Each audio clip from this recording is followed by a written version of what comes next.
Bienvenue sur Sophia Science, la chaîne YouTube qui répond à toutes vos questions sur le monde de la science, notamment la science, les mystères, les extraterrestres. Le contenu de la vidéo d'aujourd'hui est: Les feuilles rouges ne sont pas qu'un spectacle, elles protègent les arbres du stress. Imagine une promenade en forêt un matin d'automne. L'air est plus frais, la lumière plus douce, et soudain, tout autour de toi, les arbres s'embrasent, jaune, orange, et surtout ce rouge profond, presque flamboyant. Mais ce rouge n'est pas là juste pour faire joli, en réalité, c'est une véritable stratégie de survie. Pendant longtemps, les scientifiques comprenaient pourquoi certaines feuilles devenaient jaunes ou orangées à l'automne, mais le mystère restait entier pour ces feuilles rouges si spectaculaires. Aujourd'hui, on commence à percer leurs secrets. Elles aideraient les arbres à mieux gérer le stress avant l'arrivée de l'hiver. Pour comprendre, revenons à la base. En été, les feuilles sont vertes à cause de la chlorophylle. C'est elle qui capte la lumière du soleil et permet à l'arbre de fabriquer son énergie, un peu comme des panneaux solaires naturels. Mais la chlorophylle est fragile. Dès que les températures baissent et que les journées raccourcissent, sa production ralentit, puis s'arrête. Et au premier gel, elle disparaît très vite. Quand le vert s'efface, d'autres couleurs, déjà présentes depuis longtemps, prennent le relais. Les pigments jaunes et orangés, appelés caroténoïdes, étaient là tout l'été, cachés derrière le vert dominant. C'est exactement comme quand on enlève un filtre coloré d'une photo. Soudain, de nouvelles teintes apparaissent. Chez des arbres comme les trembles ou les chênes, ce jaune doré devient la couleur principale de l'automne.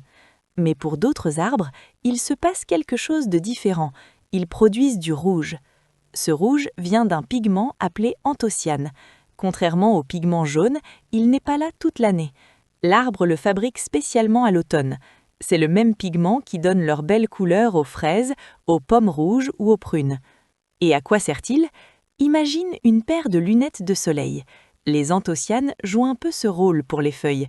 Elles filtrent la lumière trop intense, bloquent les rayons ultraviolets nocifs et protègent les cellules fragilisées par le froid. Elles agissent aussi comme un antigel naturel, ralentissant le gel des tissus, et comme un antioxydant, aidant la feuille à mieux encaisser les agressions. En clair, quand un arbre est soumis à des conditions difficiles, le gel, la sécheresse, un excès de soleil, des maladies, il peut rougir pour se défendre. Le rouge devient alors un bouclier. Mais attention, ce n'est pas toujours un bon signe. Si tu vois des feuilles devenir rouges très tôt, dès la fin de l'été, cela peut indiquer que l'arbre est affaibli, blessé ou malade, un peu comme un visage qui rougit sous l'effet de la fièvre ou de la fatigue.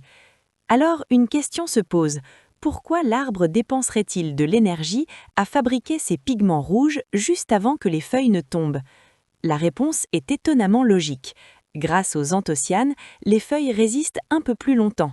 Elles restent accrochées aux branches quelques jours ou semaines de plus. Et pendant ce temps supplémentaire, l'arbre récupère un maximum de nutriments précieux stockés dans les feuilles, un peu comme on viderait soigneusement un sac avant de le jeter. Ces réserves seront ensuite utilisées au printemps suivant, lorsque l'arbre devra produire de nouvelles feuilles et relancer sa croissance.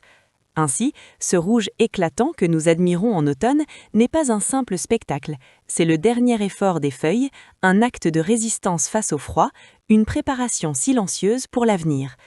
La prochaine fois que tu verras un arbre rougeoyant à l'automne, souviens-toi, ce n'est pas une fin, c'est une stratégie. Laissez vos questions dans les commentaires ci-dessous et Sophia Science fera de son mieux pour y répondre. Merci d'avoir regardé et à la prochaine!